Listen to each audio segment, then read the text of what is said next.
Mi pa zdaj začenjamo celo malce par minut prej kot po programu in to je dober znak za današnji dan, ker rabimo tisti čas za ples.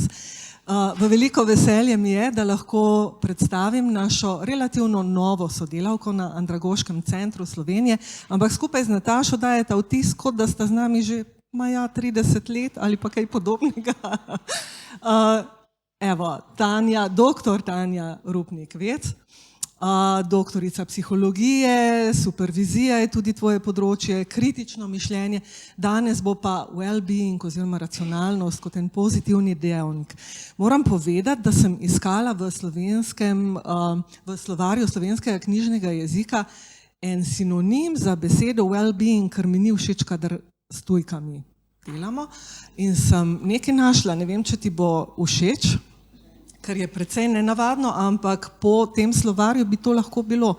Namreč žitje je življenje, dobro žitje. Kaj meniš, kaj menite? Več pa mogoče v odmoru. Hvala lepa Zvonka za tole najavo. Spoštovane, lep pozdrav. Torej, psihologinja na ta svet zrem skozi perspektivo psiholoških teorij, spoznanj, raziskav in tudi danes bo tako. Torej, well-being sem za ta namen prevedla v skladu z enim izmed svojih kolegov in sicer pozitivno duševno zdravje, čeprav obstaja več trenutno prevodov, tudi dobrobit, blagostanje, dobro počutje in še drugi so. Samo se opravičujem, tole bom pa še rabila. Torej, o čem bom danes govorila? Govorila bom o temeljnem psihološkem, o procesih, ki se dogajajo v nas in med nami, tukaj in zdaj, v tej dvorani. Seveda tudi v učilnicah in izven učilnic. Tako da lahko moje predavanje poslušate bodisi kot izobraževalci odraslih, pa tudi iz vseh svojih drugih življenjskih vlog, staršev, partnerjev in drugih. Zdaj vprašanja, na katera bom odgovorila, so naslednja. V prvi vrsti, kako mišljenje vpliva na čustvovanje oziroma kako iracionalno mišljenje vpliva na nefunkcionalno doživljanje tega sveta.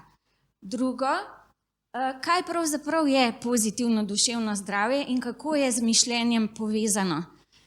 Potem sta pa tukaj še dve vprašanji, ki sta za naš kontekst izjemno pomembni, vendar žal se jih bom zgolj dotaknila v tem kratkem času, ostajajo pa kot morebitno skupno premišljevanje v prihodnosti. Zdaj pa kar v galop čez vsebino. Če bi vstopili v ta prostor, na kaj bi pomislili oziroma kako bi reagirali? To zdaj žal nimamo priložnosti za plenarno interakcijo, ampak to je vprašanje, ki ga postavim na svojih seminarjih iz samouravnavanja čustev.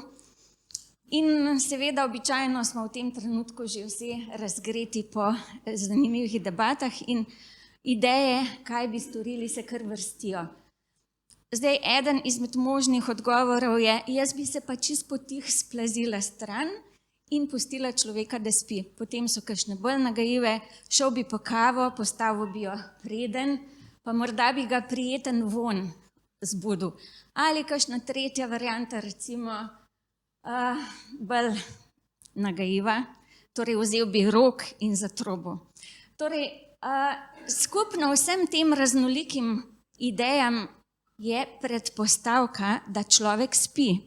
Zelo redko se pa pojavi odgovor, tipa, jaz bi pa stopil do njega in bi pogledal, če sploh živ. In zdaj, ta odgovor izhaja iz neke druge predpostavke. Pravzaprav ne vem, kaj se dogaja, grem preveriti.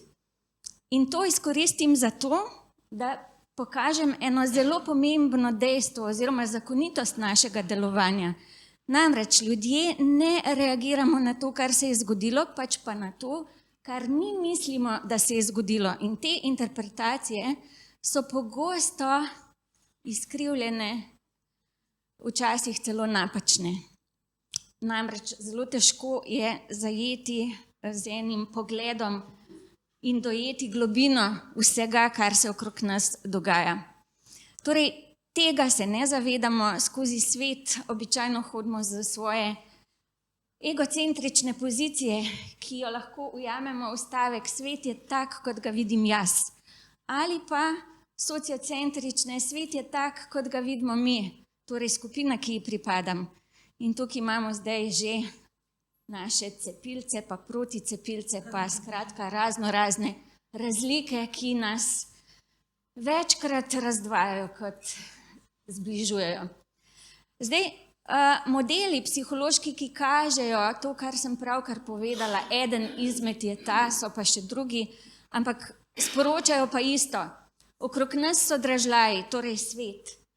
In ta svet seveda skušamo razumeti, dojeti, interpretiramo, kaj se je pravzaprav zgodilo v nekem trenutku in še bolj ključno, ali je to, kar se je zgodilo zame, pomembno.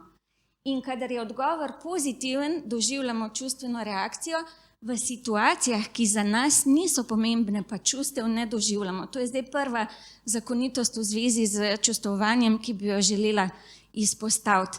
Torej, kadar je ta evalvacija oziroma pozitivna fiziološki odziv, ki ga dojamem kot emocijo in sledi akcija.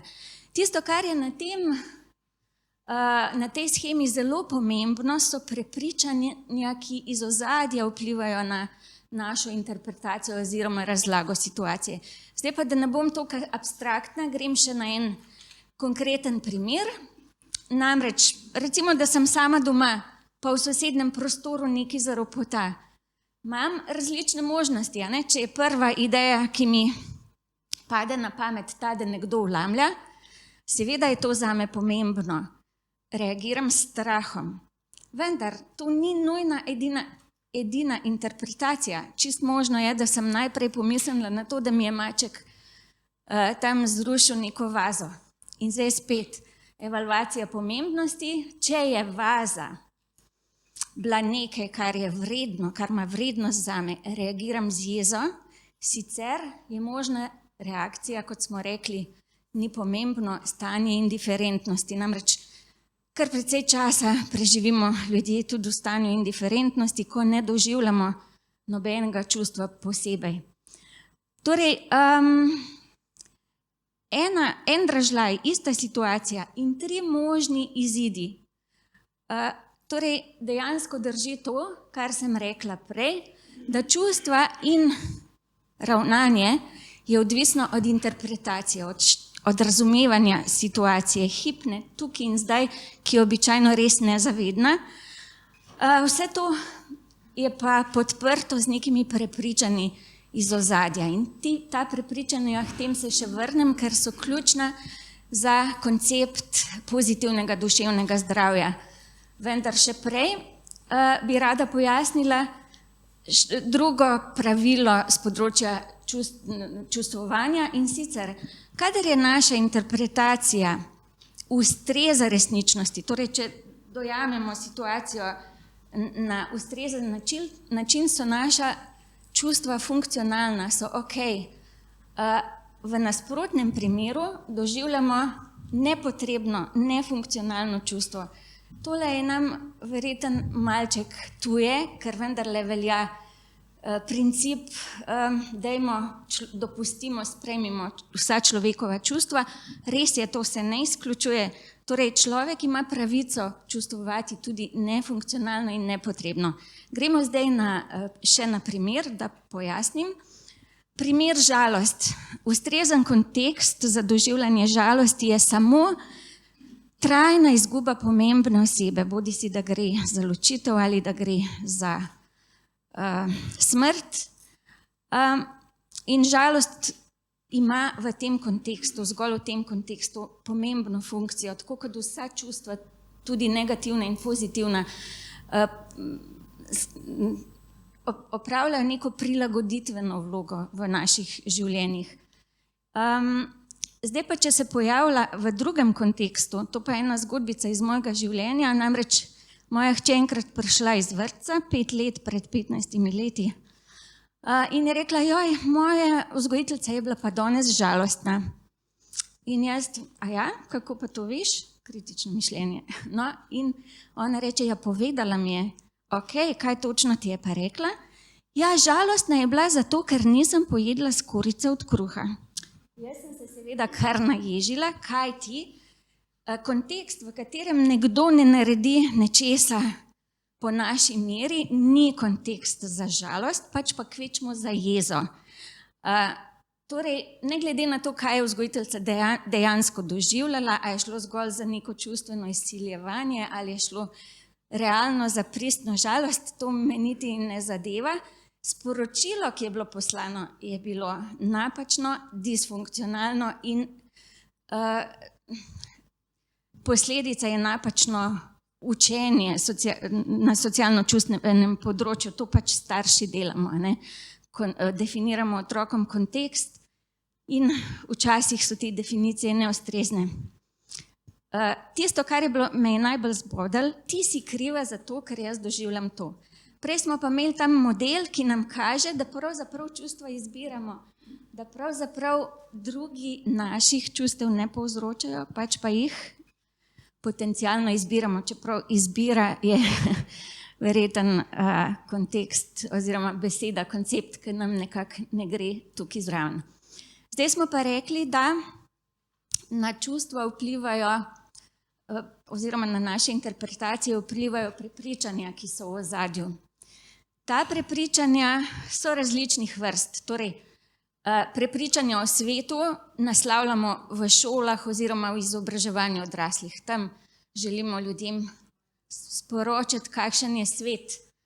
Prepričanja v polju drugi se razvijajo delno pri predmetih s tem povezanih, delno jih konstruiramo sami tekom socializacije iz izkušenj ali pa nam ta sporočila pošiljajo naši bližnji. Ključna so pa sporočila v polju jaz, kdo sem jaz, kakšen sem, kaj zmorem. In tukaj se pa zdaj dotikamo tistega, kar je najtesneje povezano z našim pozitivnim duševnim zdravjem. Pa poglejmo eno izmed definicij. Tale mi je bila kar všeč, namreč, da je pozitivno duševno zdravje ali dobrobit, ali, kako si rekla Zvonka? Dobrožitje, no to... Ta je luškana. Torej, pozitivno duševno zdravje je kombinacija dobrega počutja in dobrega funkcioniranja. Torej, v svetu se imamo fajn, hkrati pa obvladujemo svet, soočamo se z izzivi, ki nam jih ta predstavlja. To je samo ena izmed definicij, jih je pa seveda mnogo več. In tudi v nadaljevanju bom pokazala enega izmed številnih modelov dobrobiti oziroma well-beinga oziroma pozitivnega duševnega zdravja, pa ne kar katerega koli, pač pa enega izmed najvplivnejših, torej ne tistega najvplivnejšega po številu všečkov na Facebooku, pač pa po številu citiranosti oziroma številu raziskav, ki temeljijo na tem konceptu. Torej, po tem avtorju, Case iz 2005, je človekovo pozitivno duševno zdravje sestavljeno iz 3 področij. Iz čustvenega ugodja, iz psihološkega ugodja in iz socialnega ugodja. Vsak od teh pa ima v osnovi nekaj dimenzij. Pa poglejmo. Čustveno ugodje, to so ljudje, ki se opredeljujejo kot srečni, kot tisti, kjer pozitivno čustvovanje prevladuje nad negativnim čustvovanjem oziroma so splošno zadovoljni z življenjem. Zdaj, ne vem, če poznate, obstaja svetovna raziskava o sreči. Prosim?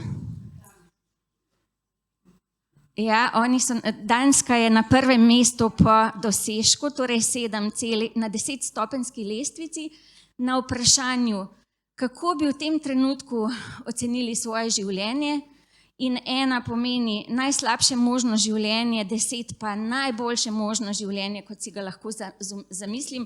Torej gre za subjektiven odziv na lastno stvarnost. Torej, Slovenci kar precej visoko na 22. mestu med 146 državami z povprečjem 6 se mi zdi, in Afganistan tam čist na repu z 2,4. Zgolj kot zanimivost, ne bi šla v to raziskavo. Edino to bi še povedala, da metodološko vprašanje zdrži, ker so ga v številnih vzporednih raziskavah raziskovali veljavnost in zanesljivost tega vprašanja, kot recimo tudi ena izmed bolj zanesljivih lestvic. Torej, drugo psihološko področje. Na tem področju obstaja 6 zelo pomembnih dimenzij, ki tvorijo ta vidik našega funkcioniranja, in sicer kot prvo samo sprejemanje. Zdaj, bližje so nam besede oziroma koncepti samopodoba pa samospoštovanje, ne? Samopodoba, slika v sebi, kakšen sem, samospoštovanje, koliko sem vreden tak, kot sem, in tretje, samosprejemanje, super sem tak, kot sem. Torej, zdrava pozicija v svetu je pravzaprav ta tretja, sprejeti sebe z manjki in seveda s plusi. Medtem ko samospoštovanje pa samopodoba super, če sta fajn, ampak sta krhka, občutljiva sta na feedback in se lahko dokaj hitro spremenita. Torej, samo sprejemanje, jaz sem v redu, je ena zelo luštna pozicija in izhodišče za posameznika. Pozitivni odnosi, seveda vsi rabimo nekoga, ki nam je blizu, s katerim lahko delimo svoje skrite misli, izmenjujemo čustva, torej ta psihološka bližina na eni strani, drugi strani dotik, stik. To je zdravilno, vendar, dokler ni obremenjen odnos z pretirano kontrolo, z nefunkcionalnimi sporočili in z nerealnimi pričakovanji. Torej, pozicija, stališče pripadam, sem del nečesa, neke skupinice ali pa nekega odnosa je nujno prispeva k temu, kako v svetu smo. Dobrobit, če se še malo poigram s tem prevodom, biti dobro. Tretji, avtonomija. Avtonomija seveda imamo dva pola. Na eni strani avtonomija delovanja, še predtem pa seveda avtonomija v mišljenju. Torej, premisliti stvari na svoj način, po svoje, drugače, sprejeti, zastopati ideje, ki v nekem kontekstu niso prav zelo zaželene. To je intelektualni pogum, ki pa je sam, kadar seveda svojih idej ne vsiljujemo oziroma ne zastopamo agresivno. Pomembno je učiti oziroma se argumentiranja oziroma ozaveščati o tem, kaj je to dobra argumentacija. Zdaj se spomnim direktorja Pedagoškega inštituta, zdaj že pokojnega, ki je nekoč rekel, argumentacija je prezrta sestavina kompleksnega znanja. No, jaz, ker sem prej delala na Zavodu za šolstvo, mislim, da je to še vedno.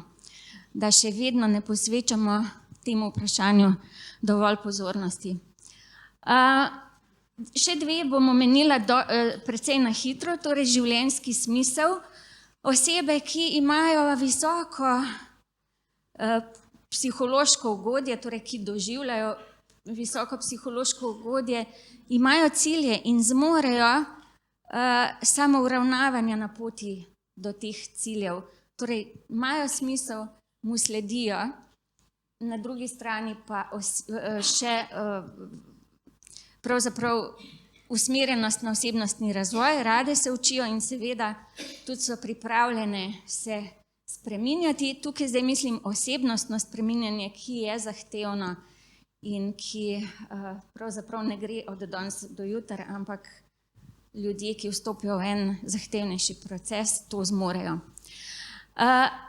Še ena izmed teh dimenzij, pustila sem jo kot zadnjo, namreč izjemno pomembna je občutek obvladovanja okolja. Ljudje prihajamo skozi otroštvo in stopamo v odraslost pogosto naučeni nemoči. Torej, naučena nemoč je en koncept, ki ga v psihologiji razvijajo avtorji že dolgo časa, je pa krasno ubesedena v terapevtskih zgodbicah Georgija Bakija, ne vem, če poznate. Skratka, slonček, ki so ga priklenili na vrvico in je seveda imel zgolj omejeno možnost gibanja, torej kontroliral je lahko samo tok sveta. In potem, ko je seveda zdrastel mogočnega slona in že zdavnaj izpulil tisti količek, ki ga je prej prikoval na mesto, je še vedno capljal zgolj v radiusu, ki mu je prej omogočala vrvica. Torej, metaforičen prikaz tega, kaj se lahko zgodi, če so otroci nenehno bombardirani s tem ne zmoreš, ne znaš in še z nečim, k čimer se bom vrnila v nadaljevanju. Skratka, koncepti kot samoučinkovitost pa odpornost znotraj tega obvladovanja okolja so del merjenja psihološke dobrobiti. Torej, naučena nemoč, tukaj bi pa spomnila samo na nekaj dosti pomembnega, značilno za ljudi, ki padejo iz sistema pogosto ali pa so neuspešni, govorim zdaj seveda o šolanju, je razlika v miselnosti. Toga prožna miselnost, to je sicer kontinuum, ljudje se ne nahajamo zgolj na ekstremih, ampak v ilustracijo naj prikažem zgolj ekstremne pozicije. Torej, prvo stališče je, sposobnosti so prirojene ali pa inteligentnost je prirojena. Zdaj, mene bi zelo mikalo, če bi se šli malo igrati, pa bi rekla, koliko se strinja s trditvijo, da je inteligentnost prirojena. No, roke gor. Noben se ne strinja. Ja, zdaj bi bila super debata, pa ne bomo. Ja, procent bi bilo treba povedati. Ok, torej, sposobnosti, sploh ni pomembno, kaj je zares, pa kakšni so procenti v raziskavah. Gre za to, kaj mi subjektivno mislimo, da je res. In ljudje, ki imajo formulo, sposobnosti so prirojene, v naši kulturi, ki zelo ceni in vrednoti sposobnosti, živijo v krču, ker njihova osnovna motivacija je ohraniti vtis, da jaz zmorem. To potem pomeni izogibanje situacijam, ki so zahtevnejše, nenehno dokazujejo, oziroma napor je zanje dokaz, da ne zmorejo, za razliko od te pozicije na tej strani, kjer imajo ljudje dejansko željo potem, da se lotevajo situacij, ki so zahtevne, da vlagajo napor in so motivirani, uživajo v učenju. Torej, ena izmed zelo pomembnih izvorov motivacije za kakršnokoli učenje je prav toga napram prožni miselnosti. In ranljive skupine, seveda, tukaj pogosto na levi strani. Zadnje področje, socialno ugodje, ne bom šla prav globoko v nobeno od teh področij. Gre pa za to, da se dobro počutimo socialno v tem svetu, kadar se čutimo sprejete, dobro integrirane, kadar se nam zdi, da izpolnjujemo dolžnosti in kadar imamo občutek, da prispevamo družbi. Tisto sem popustila malo za hec tam gor, socialna aktualizacija. Najbrž se ne vidi, ampak to naj bi bila Maslowova hierarhija potreb. Vsi jo poznate. In tudi veste, najbolj osnovni nivo je potreba po hrani, zraku pa vodi. No, mulci so pa to malo nadgradili, revidirali so to hierarhijo, ima kdo idejo kako. Dodali so še en nivo, ki je nižji, in sicer Wi-Fi, torej potreba po internetu je še bolj pomembna kot hrana in voda. Torej, zdaj, če se vrnem na začetek, dimenzije pozitivnega duševnega zdravja ujete v prepričanja, o katerih sem govorila na začetku, ki usodno vplivajo na naše razlage sveta, na naše odločitve. Torej, jaz sem jaz zmorem, imam nekoga pomembnega, rad se učim, napredujem, to je zdaj pravzaprav povzetek tega, kar sem govorila. Predtem, koristen sem, pripadam, rastem skupaj z drugimi in tako dalje. Raziskave tudi kažejo, da psihološko ugodje, torej visoki rezultati na teh dimenzijah psihološkega in socialnega ugodja vplivajo kasneje na to, da se imamo v življenju fino in da ocenjujemo svoje življenje kot kakovostno. Antipod, torej antiteza teh prepričanj, ki tvorijo pozitivno duševno zdravje, je pa seveda, so pa iracionalna zmotna prepričanja. In sicer jaz sem na drugi strani ljudje z občutkom nisem v redu, ne zmorem, na nikogar se ne morem zanesti, učenje mi ne gre, zgolj sledim pasivno in seveda nimam ciljev. To so pa verjetno prepričanja ljudi, s katerimi mi prihajamo v stik v naših ranljive skupine, zanje je značilen ta miselni model. Počasi zaključujem, zgolj oplazila bom vprašanje, kako.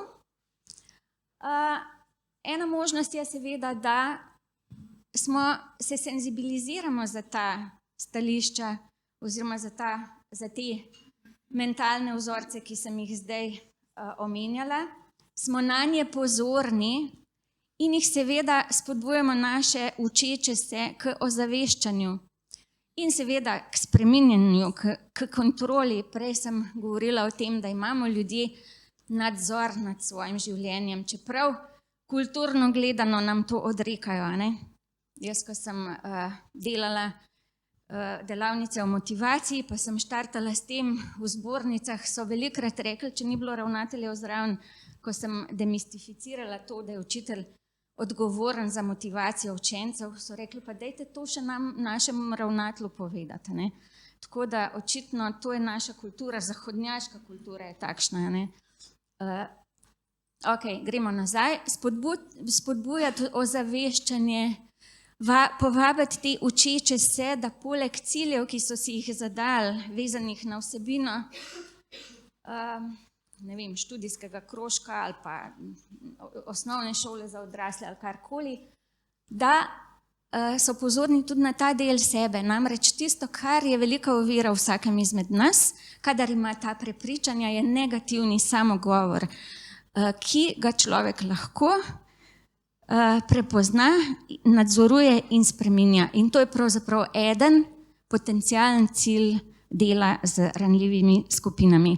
Ob tem pa nikoli ne pozabimo, da pravzaprav nismo tisti, ki bi lahko kogarkoli karkoli naučili, pač pa zgolj ustvarjamo pogoje za učenje, ki pa so lahko bolj ali manj kakovostni. Hvala lepa.